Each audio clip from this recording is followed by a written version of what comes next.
The Maroon White Pod brought to you by Citylink. For bookings, timetables, updates and any other information, head to citylink.ie. You're welcome along to the Maroon and White Pod. This week I'm delighted to be joined by Alan Flynn, where we're going to look ahead to Galway and Dublin in the quarter-final, in the last eight of the championship, where Galway are obviously delighted to be, didn't get here last year, and it's Croke Park Saturday evening at 6:15 against the Dubs. First of all, Alan, before we get into the game, I suppose everything that's happened after Armagh, and there was always going to be, was it going to affect Galway going into Monaghan? They get the results, they get the job done there, but it's just good to see Galway back in Croke Park in the knockout championship game. Absolutely. Always great to be there. Always great to play especially for the players to get a chance to play again in Croke Park. No bigger task than to taking on the Dubs back in their own home ground again. But yeah, no, listen, it was good to get back to winning ways again against Monaghan.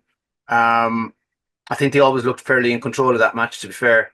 Yeah, it's a tough draw. There's no question about that. It's probably the toughest one you can get, I'd say.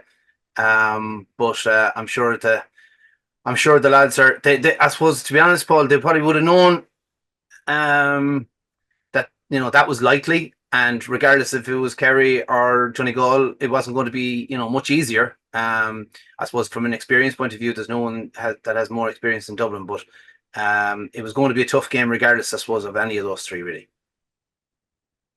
Just with this, because you've obviously seen Dublin in Croke Park when you've been with Offaly and Kildare in the Leinster Championship, and Dublin have obviously been in full flow. But there is a certain amount that the management have. Like, how do you prepare Galway for this weekend? Because it's going to be uncomfortable at stages on Saturday evening where Dublin are going to hold the ball like Galway do at some stages. There's going to be noise. There's going to be noise from the hill. This game can get very quickly away from you when you're playing Dublin and Croke Park. Like, there's a lot of preparing into that side of things to go into this weekend. Absolutely. It's like the one thing about Dublin is their athleticism, and I think that's one of the standout features when you're playing against them is every one of their players, like, they're so athletic, they're so well drilled in what they do, in terms of how they play to a plan. So while there's an element of, for any team, there has to be an element of being spontaneous and to play in the moment. There also has to be a clear plan and understanding of what you're going to do to stay in the game against them, because I suppose any team that have done well against Dublin over the last few years, really, they have stuck to a plan. They've stayed very compact and tight at the back, not allowed any goals to go in, or at least to keep it to one maybe, and then to be very controlled on the ball coming out of the defence, and absolutely to take their chances when they come. I think that's one of the key parts. Then you can have the ball all day, but there's a certain amount of scores that are going to be required, and probably at least one, if not two goals, to give yourself any chance against Dublin. Albeit Mayo got us I suppose a draw with Dublin the last day, and neither team scored a goal. But I think that was a very, very open type of game, very much man to man, and I think Mayo are happy to play that type of a game, and not everyone is I suppose set up to play like that. And I don't think Galway would probably switch to that type of a system at this stage, certainly at this stage of the year anyway. So what Mayo did against Dublin, I cannot see Galway I suppose lining out like that. So in terms of what Dublin bring, it's going to be relentless. That they play with a huge intensity and huge pace for 70 minutes. You know that they're going to be bringing on 4 or 5 substitutes who are also going to be asked to increase that tempo of the game. So you have to try and match that. And so what you do in possession and what you do with the ball is important, but maybe that what you do without it as well is going to be just as important in terms of a clear plan, in terms of where you want to put the pressure on the ball, what you're going to do, for instance, on the opposition kickouts. And I suppose which would lead then to asking the question of what goal we're going to do on their own kickout. So all of those things, I suppose, Paddy, has to be very clear, and be maybe able also then on top of that to match maybe what's coming in, or at least being ready to counteract what Dublin are going to bring in off the bench. Do you see Galway take a more of a game plan to what Louth adopted in the Leinster final?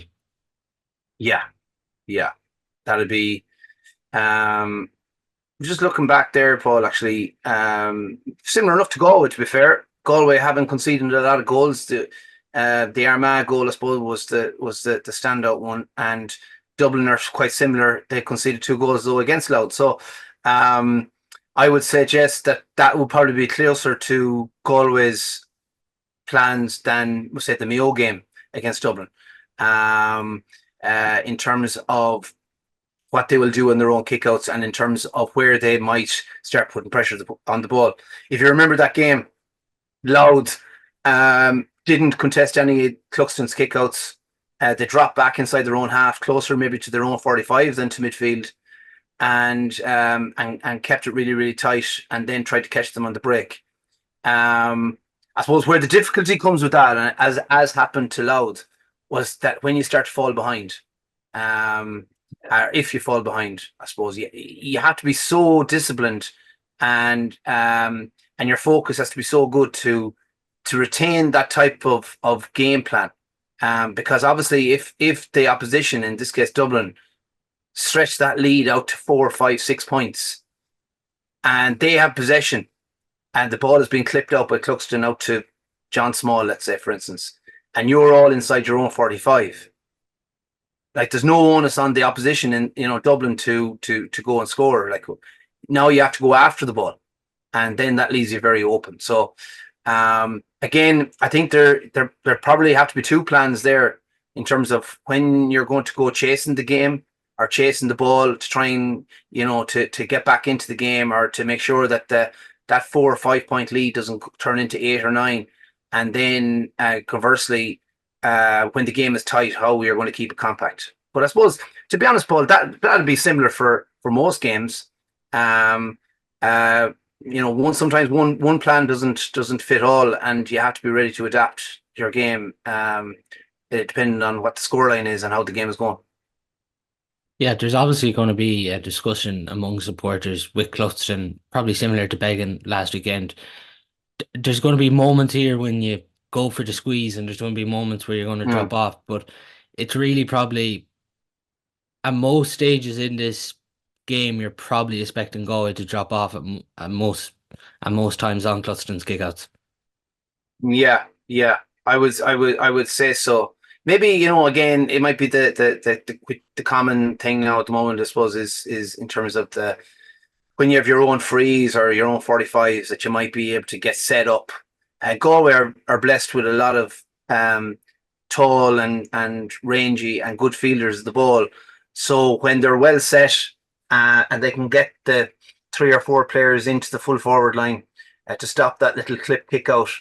I think Brian Howard, he definitely needs to be targeted in terms of stopping to get those kickouts. He seems to be the go-to man for Cluxton. You can try and stop him. Obviously, Fenton needs to be marked. There's probably a chance that maybe James McCarthy might get a run out here on this one. Listen, there's so many options in terms of their kick out, but also then you have a man like Cluxton that is going to be hitting 85, 90% on his own kickouts, and that's a great opportunity. I suppose the issue is you press, Cluxton gets the ball away, they're so quick on the break that then they get in. And then the other side of it is you allow them to have it. They're very good on the ball, Paul. It's like a chicken and egg thing here. So they're very good on the ball. You allow them to have it, clip it short, and they work it up the field. They're very used to playing over the years now against blanket defenses and working the channels, and the late runners coming, the third and fourth runners coming, and they're getting scores. So I think it's a mix, Paul. I think it's probably what you're saying something similar, and I think it's a mix of the two. It's sometimes you're pressing if you have the chance. Whereas there's maybe a little delay on Cluxton getting the ball out, and other times then you're dropping off. I would like to think, Paul, that they wouldn't necessarily go to where Louth were going back. Oh, every player inside the 45, because Yeah. I just feel like, Paul, it's so hard. I know. For stages, it looked, that Louth did fairly well, but it's also that's a good few weeks ago. It could be what 6 or 8 weeks ago, Yeah. close to it anyway. Dublin are now starting to get prepared for what they would feel is getting ready for another tilt at an All Ireland. I would suggest that they're a little bit further down the road now, even from a conditioning point of view in terms of chasing it down and stuff like that. So I'd like to think that Galway might, push that line out a little bit further, at least into midfield, and try and get the press. And I would also say that it'd be very worthwhile to leave. Please God, Damien is right, Shane is right. If you could leave maybe one or two of those guys inside their half, um, and put the onus on Dublin then to go and mark them. So at least there's an outball then if we win it back. Isn't this the thing? You expect their full back line, if you're going by the Mayo game, is going to be Owen Merchant, Mike Fitzsimons, and Sean McMahon has seemed to be the replacement this year for Davy Byrne, who's obviously not with them this year. Yeah, If we can leave three up and yeah, not let those three, because if you let it, like even Merchant has played that sweeper role at times where he can sit back in front and he plays it really intelligently. McMahon can do it, but if we can make those three players mark players, absolutely, absolutely. And it's hard at times, like, because the likes of Merchant, he will go, trying to egg you on to follow him. Um, and I think for Shane, if he's right, and this is all, I suppose, at the moment, Paul, like none of us probably really know if yeah, where these guys stand. Like we say, Shane, even Rob, like he got through the game the last day. How is he okay? Hopefully he will be.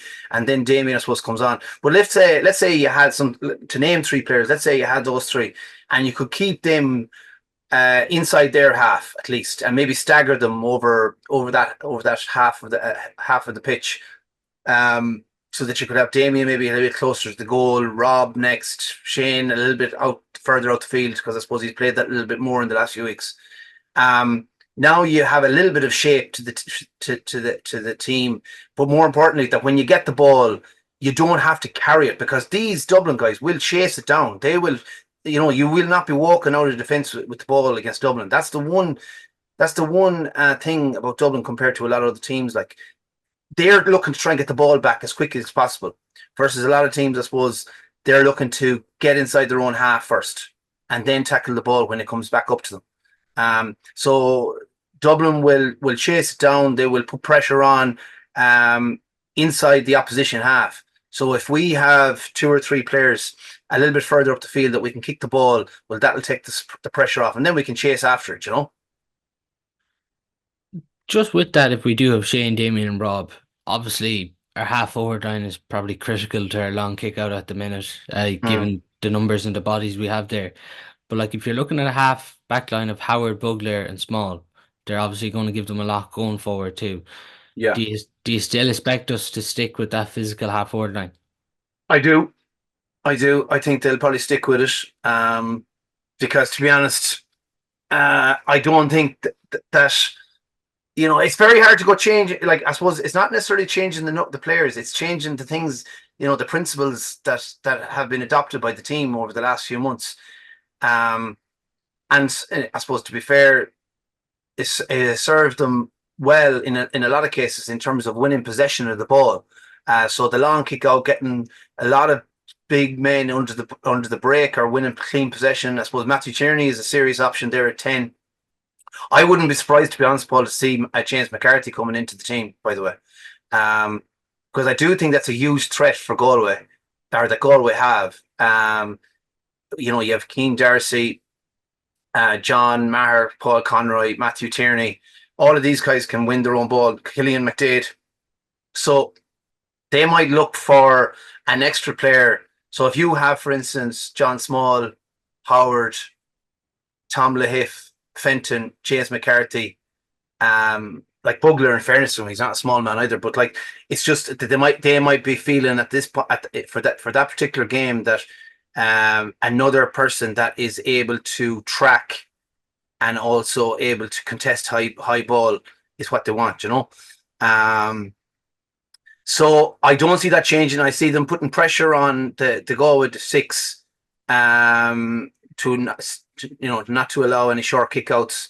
But I think if that's not an obvious kick for Conor Gleeson, they'll probably go along anyway, because I think they probably feel that is one of their strengths. But I also feel that Dublin probably know that's what's coming, so they will look to win that ball. There's a lot of murdering going along though, in fairness, because obviously it takes less. There's less work to in terms of getting the ball further up the field. You're getting players possibly on your own side of the ball as well. So if it breaks down, you're facing the opposition. Certainly, I wouldn't be advocating going short on every kick out, because I think the pressure that Dublin will put on you would definitely have an effect on players physically over the course of the hour. Just with this, if Damien is to come in, do you think then we hold one of maybe those middle third players to come in the second half?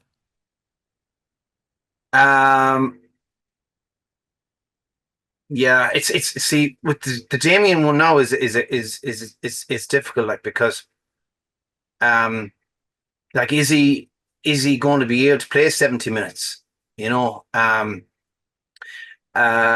love to think he would be, but to be fair to the man, it's 6 weeks, really. So he did, it was a short cameo the last day against Monaghan.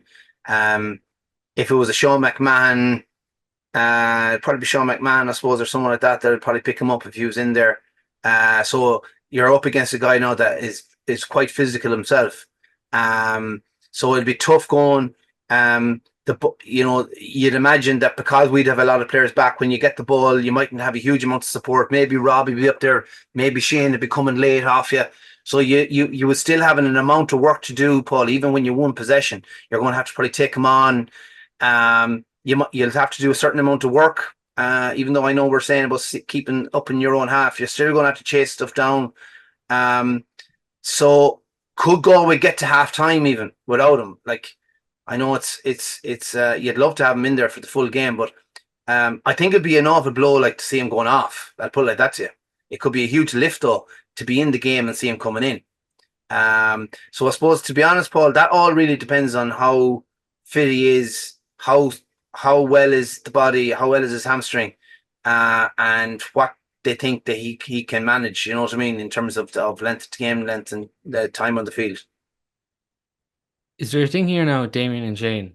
If they're 80% right, do you just, in that situation, does it have, obviously you're coming up against a juggernaut here in Dublin. Will it be very much?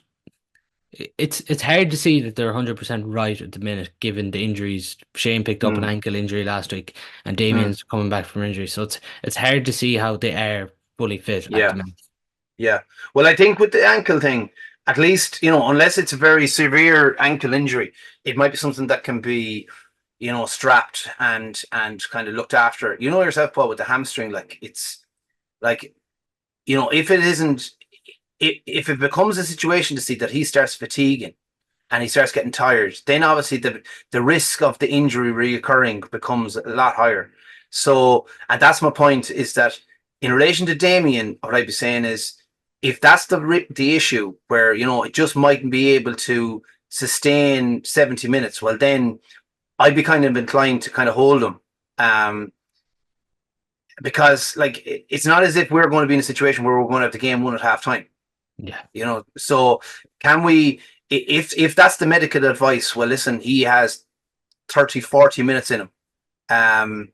Well, then I'd be kind of or even if they said 50 minutes, I'd be nearly even kind of going down the road of, right, okay, let's get 20, 25 minutes into the game. We'll bring him in before halftime in that situation. He gets a break at halftime again, and then go for the second half. If they think he's right, absolutely start them. And if the feeling is, listen, the chances are they can both get through the game, well, then I would take that risk if that was the medical advice. But if it's something closer to the, I don't think there's a full game in them in terms of it could be closer to 40, 50 minutes. So then I think you should hold them back. I think Shane will probably be. I'd be hoping that Shane will be okay. If it's more of a kind of a strain, a sprain, he'd probably be able to get through that. But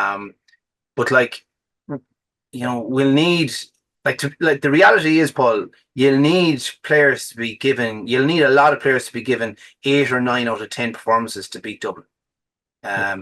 With Dublin back in Croke Park, I think there's an element as well, like where people, including myself, we're probably looking at the Mayo game going, geez, maybe we're getting Dublin at the right time now. You know what I mean? They're been out of their comfort zone a little bit out of Croke Park for the game against Mayo. They've shown up.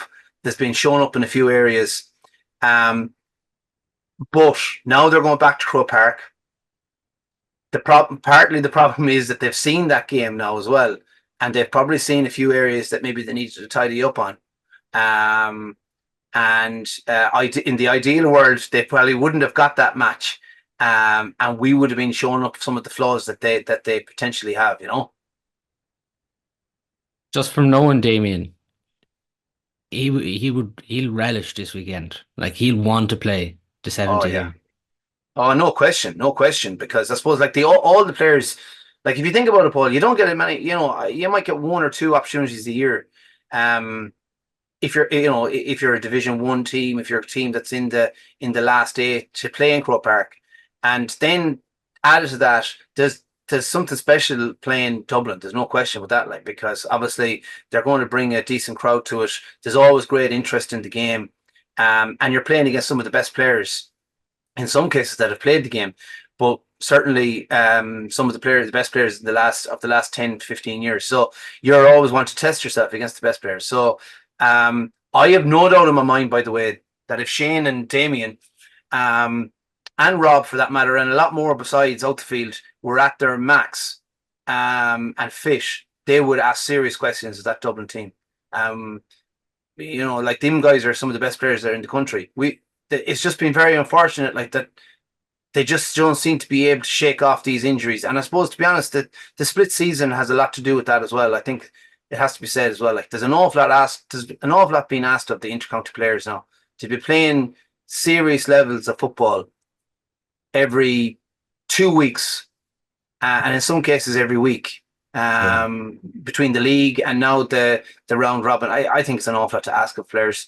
And I know it's maybe we're a bit biased to say this now because of the injuries that Galway have had, but I do think it's something that has to be looked at, because even if you look at the injuries, I'm going off kilter a little bit here, but even if you look at the injuries across the country in terms of players picking up hamstring injuries and cruciates, it's not a coincidence, in my opinion anyway. It's not a coincidence.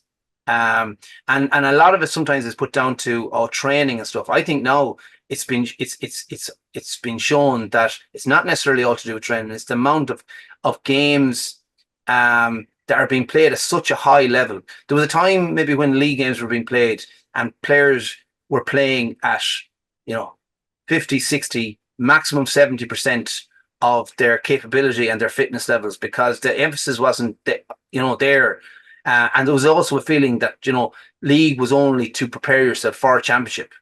Now players there's so much scrutiny now on games between coverage and the podcasts and all this kind of stuff that national league games now are very much put on a very high pedestal in terms of their value. So I just think okay, there's a lot of aspects in terms of it of positivity towards the split season for clubs in terms of knowing when games are on, but intercounty players are club players too, and I just think maybe they need to have a look at that in terms of freeing up a bit of time for players to get prepared between matches. And also, I'm sure even from your own point of view and media and getting ready from one game to the other, it's just coming so fast now that it's hard to even digest matches and see all the games, number one, to, I suppose, look back on matches and get a sense of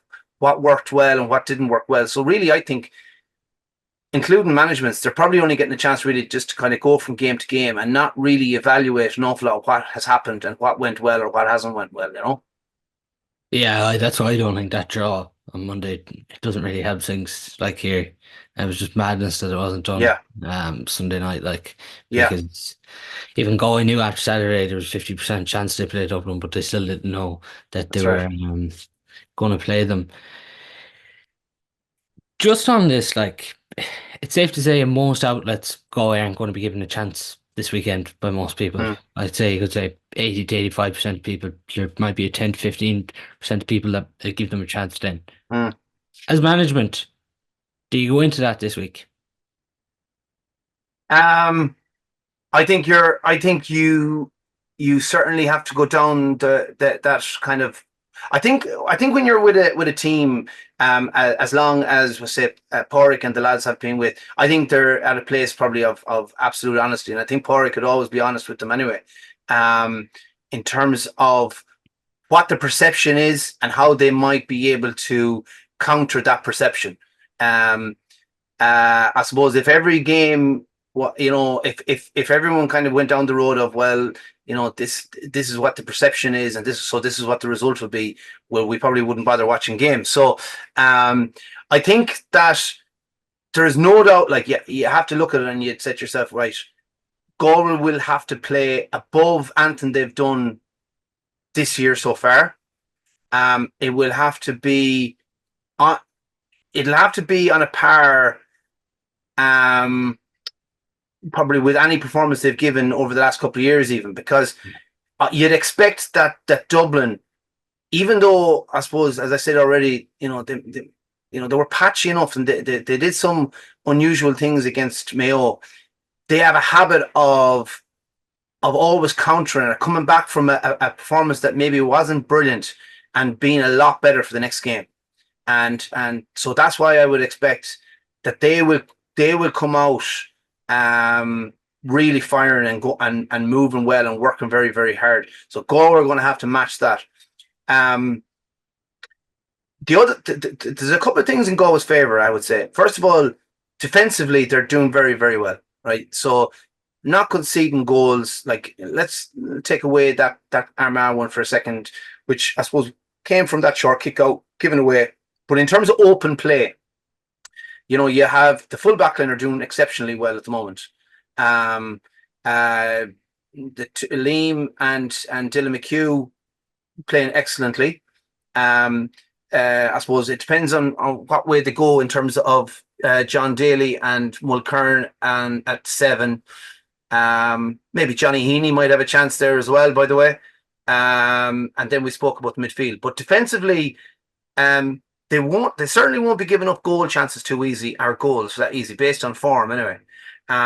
So that obviously keeps them in the game in terms of not getting, you know, that Dublin hitting the net early on and all of a sudden stretching the lead. The key really will be to nail freeze. These sound simple things, but, like, to be honest, nail and freeze, get a little bit quicker on the counter, I think. And that's why I'm thinking if they can keep a couple of players up the field, try and move the ball, and having those runners coming then, to push Dublin back. Because if the 15 players are inside Galway's half all the time, I think Dublin will just love it, because they will just press everything. And Galway will find it very, very hard to get out. And even if they do get out, Paul, it'll feel an awful long way from the Dublin goal to get a score. Just with this, because particularly in attack, Dublin are going to try and create one-on-ones. It's safe to say in the full forward line, they're blessed obviously with options. Yeah. You're going to probably have 4 out of the 3 forwards of between Paddy Small, Paul Mannion, Colin Baskell, Con O'Callaghan. Do you change the full back line and in there, do you just keep it as it's been? Well, Con O'Callaghan, I suppose Sean Fitzgerald marked Con O'Callaghan in the league. I think I'm right in saying, Paul. Yeah. So, and in fairness, he's very powerful, and I can't see anyone else going on him now. So I think, in fairness to Sean, He's as good as what we have in that position, and his form has been good. Our two cornerbacks have been excellent. Like Johnny McGrath like has marked all the top players this year, so I don't think he'll fear anyone. And I thought young Glynn the last two was excellent as well. So like I can't see that line changing. I can see, I can see the Dylan McHugh dropping in and giving a little bit of help there. I don't know, to be honest, if they'll go from Mulkern or John Daly at 7, but I can see that double sweeper thing kicking in again to give that little bit of cover. The issue with that the next day will be that Dublin will have players that will be happy enough to take a shot from 35, 40 yards out. Like you could easily see, for instance, a Paul Mannion dropping out, as we've often seen, into that pocket there, 35, 40 yards out and just swinging balls over the bar. Brian Fenton doing the same. So if Galway sit in too far and that defensive line is too far back, they have plenty of players that are happy enough to kick balls over the bar from 40, 45 yards out. So that's why I would like to see, that pressure coming a little bit further out, if possible at all. So to answer your question, I would say the full back line won't change.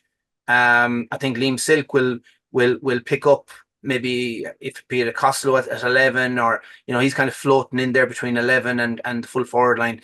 So you have 3 or 4 lads there. The 3 in the full back line and Liam Silk are all capable of picking up a man and marking a man.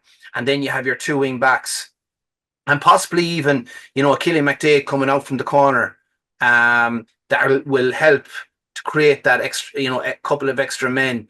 So then double ups can happen, because they're so good at backdoor cuts and that kind of thing. You nearly need a man in around that D, so that if he slips one of our defenders, the second player is able to come in and help. Are the 3 crucial matchups this weekend Kilkenny, Con, and Fenton? Yeah, I would certainly put them all in that category. See, it's awful. You're 100% right, by the way, right? But like, as you know yourself, Paul, like Colin Baskell then is liable to get 2 balls round his man if he's get space and bury them, right? And this is one thing I suppose you'd have to admire. It's hard to put it. Mayo gone out of the championship, but like they're so comfortable and going. I don't think they were man to man, because I think Stephen Cohen was kind of dropping a bit. But in fairness, they were very high and they were squeezing up the field. There's not many teams that can do that and kind of be comfortable in doing that. So to answer your question, Fenton definitely has to march. Donnacha McHugh from Mayo went on Fenton the last day. Did a brilliant job on him. Every time they had the ball, as in Dublin had the ball, he marked, tracked him everywhere. To the extent, I suppose, where Fenton looked then like he changed his role. Now, this is the mark of the player, but he changed his role then and started to play more of a defensive type of game and kind of pushed on a couple of the half-backs to drive up the field instead. Again, that just shows the class of the man, that he could see, okay, well, this is happening. This is how I'm going to counteract that. And if you recall, do you remember that blockdown he had close late in the game? So Fenton is able to spot these things, and he knows how to react to them. But yes, he has to be marked. He has to be tracked. Kilkenny has to be tracked, because he is the pivot player. He's the man that will rotate the ball from one side to the other. And Con O'Callaghan is the threat. The anchor player is full forward, where a lot of ball goes through. Albeit Cormac Costello is their highest scorer.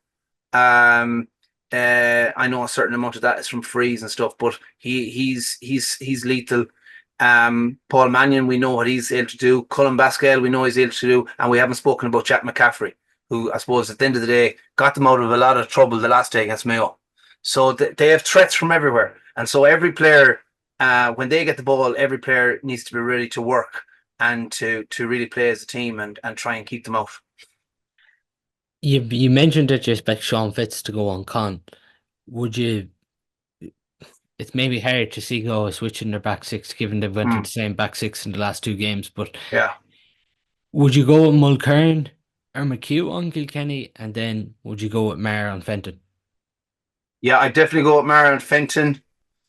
I probably will go with Dylan McHugh. Yeah, Dylan McHugh, I'd say on Kilkenny, because Dylan has got a serious engine, and you need to be very, very aerobically fit to take on Kilkenny. He's very physically strong, obviously, but one thing I think that people underestimate is how fit this guy is. I suppose to he's able to sustain that over 70 minutes, and usually he wears down players. And I think Dylan, in fairness, is in great nick in that regard. And he also might give him something to think about going forward as well. I thought he was excellent the last day. Yeah, probably one of his best games, I would say. And and I suppose even the last couple, certainly in the 2 games ago, and I think he's probably best suited really to that position. Liam Silk could obviously give something there in that regard too. He's another man that can mark someone, and also see. I think they have to be able to give you something going forward as well. Yeah, Because if we just have too many players that are just marking a guy and then handing the ball off when they get it, we're just not going to give them enough to think about at the other end. that's the And it's thing, just like isn't it? it's just like holding out a tide. Then, Paul, it's just a matter of time. So you have to really um put a bit of pressure on them. There's lessons to be learned as well from the Roscommon game last year, if you remember, not this year, but Yeah, last year. In terms of dictating the speed and pace of the game a little bit as well, because Dublin want to play this relentless um, speed game where they're always in control and they're able to slow it down when they want to and speed it up when they want to. So Galway are going to have to dictate that a little bit as well. So if there's times, for instance, and there will be times, I think, when Galway get the ball and they'll just have to slow the game down a little bit and help and let players get back up the field, get into position, and then kind of start coming at pace. Because what Dublin are trying to do is they're trying to keep the pace up.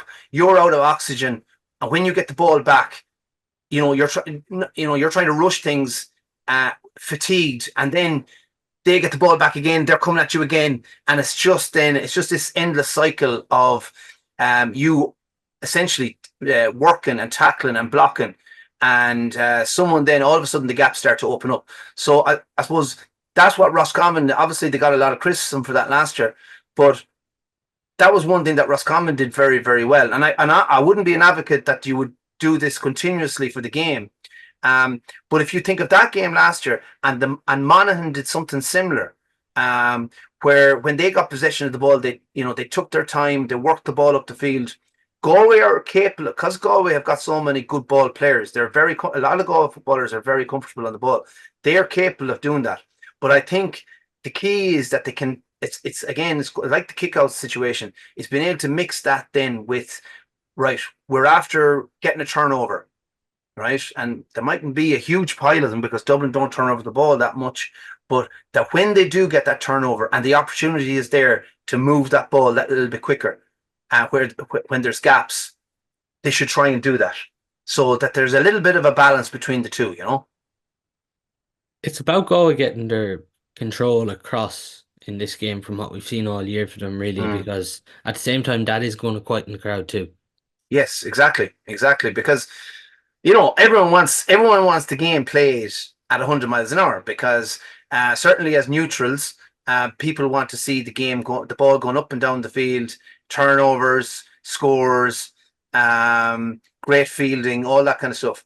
But the players are there to control a game and to give themselves every opportunity to win, and also to get enough scores on the board to win. So I think it's managing it, and when you have those phases of the game, in possession, out of possession, and then the transition between both. So I suppose the key is to make sure that when they get the ball, that they make the best decision. Right? Is it best now to move this ball quickly up the field, or is it best to reset a bit?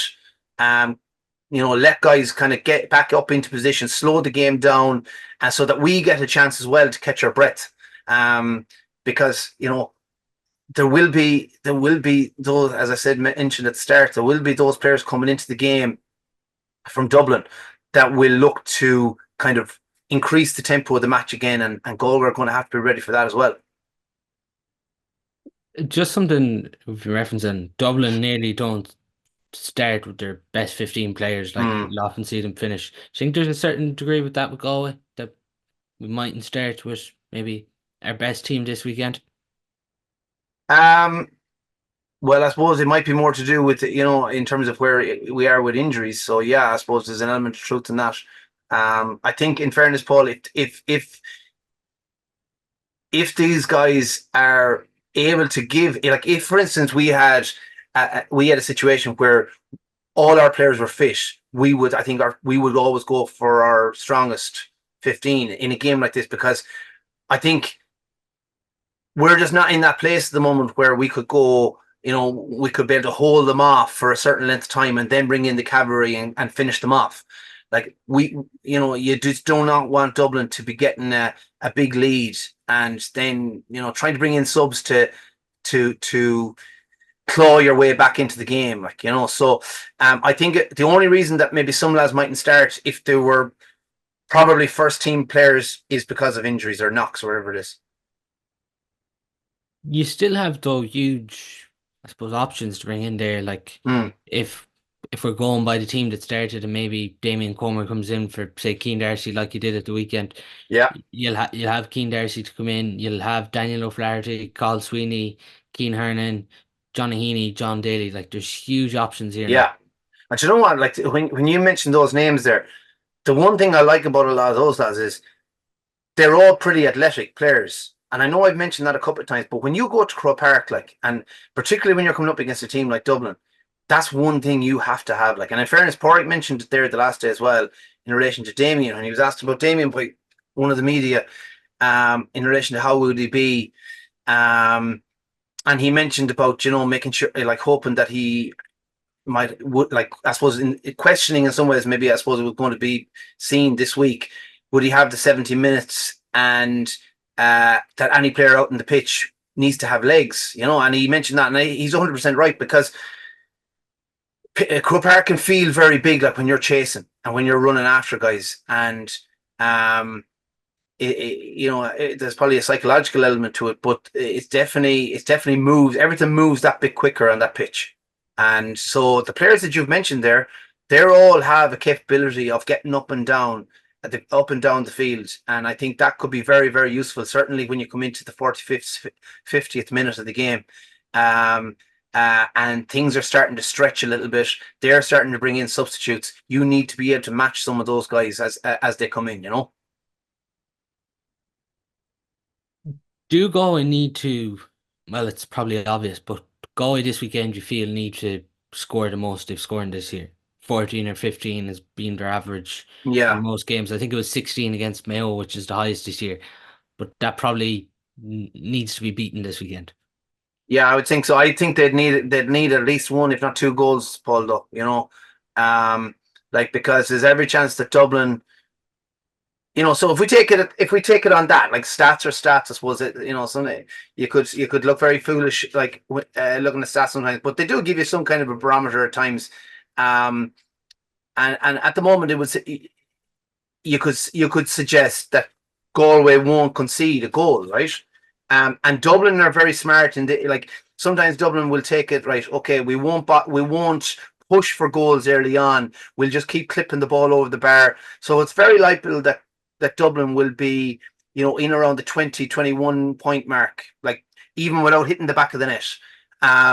So at the moment, you'd be saying to yourself, well, if Galway, as you said there, like, Galway are looking at around, 15, 16 points, doing well, that would suggest to me that they'll need at least one, if not two goals, to give them a winning chance, based on those numbers, like, and that track record so to date, and that's why as well I'm kind of saying I would like the half back line, especially, our players that are coming into that zone in around the 45, to make sure that they get pressure on the ball, because the Howards, James McCarthy, Lahif not as much. He likes getting a bit closer, but Fenton, you think of Scully, mentioned Paul Mannion already. These guys are ready to shoot from 40 yards very easily, and they'll be happy enough to keep kicking the ball over the bar if we're sitting in too deep, trying to keep out the goals. Just something we haven't touched on before we get final predictions. Dublin defensively, if say Damien, Shane, and Rob do start, because like realistically, probably our half forward line are going to be doing a lot of dirty work. It's Hmm. probably just going to be whoever picks each other there up, because it's going to be a kick out battle too. But who would you see picking up Rob, Damien, and Shane at the weekend if all do play in the full forward line? Yeah. I would say that if it depends on where they're playing. So like, if Shane was inside, um, Does John Small, will he follow him? Because he's done it in the past. he's done it in the past. Yeah, John Small has done it. I was kind of thinking that if Shane was out, drifting a little bit, that he would pick him up, and the other option then would be Merchant. Um, Yeah. um, uh, Fitzsimons had a tough all time at the last day against Mayo. Yeah. Um, but and against a physical Aidan O'Shea, and then they put McMahon on him. So maybe that would give you some idea, that maybe they might say, well, McMahon may be a better man for Comer. Um, in terms of Rob, if McMahon and Fitzsimons were going to start, which is liable, I think they would go with Fitzsimons on Rob then. Because Rob is he's quick over that 10 meters. He's a great little burst, and he's a lovely little jink and stuff. The reason that I mightn't go for Merchant on him is for high ball. Rob is pretty decent over his head as well. You just don't know. These guys have so many options, Paul. You know what I mean? Yeah. And to tell you the truth, I think for Dublin, a lot of it really is form and how they're going in A versus Bs and stuff. Like, so for instance, like James McCarthy, if James McCarthy comes into the half back line, Bugler potentially will go up to the half forward line. If James McCarthy goes into midfield, Lahif wouldn't start probably. I couldn't see him going to the half forward line. So to see they're able to shift things around a lot. Howard will probably definitely be in the half back line. Small probably in the full back. I would say that Small, they'd be happier to leave Small in the half back line if they could at all, to be honest, because he's a great man there for blocking things up and closing down the middle channel there. And so if Shane started to come out, I think he would follow him. Yeah, and even Killian McGuinness came on there at half time against Mayo. Yeah, He could come in. yeah. They could Now even I think start he might have McCaffrey went too. off with a bit of an injury. Did he? He seemed to. Yeah, he did actually. Yeah. So I'm not sure if there's like. I suppose this is one of the reasons as well that they're looking to try and get McCarthy back, because the partner for Fenton is something that hasn't been clear cut over the last few years, and they keep ending up going back to either McCarthy or Howard. I think they like having Howard now in the half back line because he's such a great option for Fenton or for Cluxton. So you could see by it, maybe not necessarily by the next day, but if Dublin were to progress, you could still see James McCarthy looking for his 10th All-Ireland at midfield. So Alan, if Galway are to shock Dublin on Saturday night in Grove Park, which we would all love to see this weekend, and that's what we're all hoping for, how are they going to do it? They're going to score 2 goals. They're going to finish with the game is going to finish. We won't talk about starting because I'm not sure where they're at. So I'm going to take it on they're going to finish with Damien, Shane Walsh, Sean Kelly, and Rob all on the pitch. The guys that you mentioned that would be on the bench then are all going to come in with a bit of pace, and they're actually going to get a couple of scores. Dublin are not going to score a goal, and we're going to do very well on our own kickouts.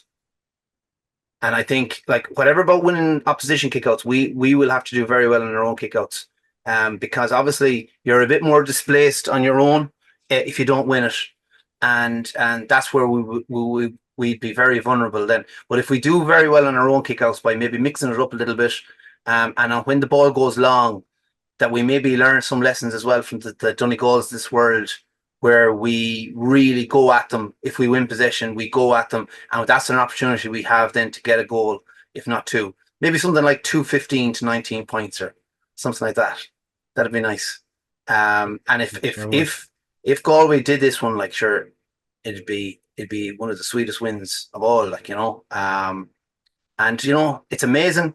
It's absolutely amazing. Like a win here, and all of a sudden the whole thing opens up for you. And obviously you're in a semi-final, so you're not too far away. But Yeah. just the confidence that will give, Paul, like it'd just be unbelievable. But listen, like I have to say, like it will take a monumental effort to beat them, and there's no point saying otherwise. And as I said there, a lot of players, including guys coming off the bench, will have to give one of their best displays. Like if we were to chat again afterwards, we will be talking about guys that have probably played one of their best games for Galway. That type of language we'll be using.